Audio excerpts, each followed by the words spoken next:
District Malir assistant commissioner sub division Ibrahim Haidri doctor Saira Bano Malir आवाम को relief फराहम करने के लिए पुरज़म।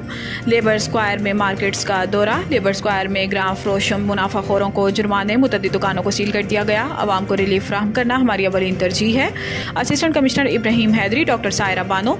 कराची डिस्ट्रिक्ट मलीर में तैनात अवाम दोस्त assistant commissioner sub division Ibrahim doctor Saira Bano ने अवामी शिकायत पर नाजायज़ मुनाफाखोरों के खिलाफ लेबर स्क्वायर को मुख्तलिफ मार्केटों का सरप्राइज विजिट किया।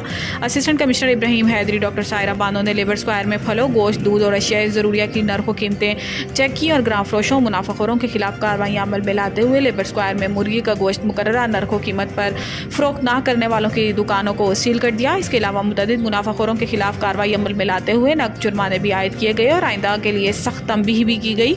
इस मौका पर assistant commissioner Ibrahim Haidri doctor Saira Bano ने दुकानदारों को रेट लिस्ट आवीज़ा करने का पाबंद किया और आइंदा रेट लिस्ट आवीज़ा न करने और मुनाफाखोरों ग्राम फरोशों पर दुकान को सील करने की वार्निंग जारी कर दी गई।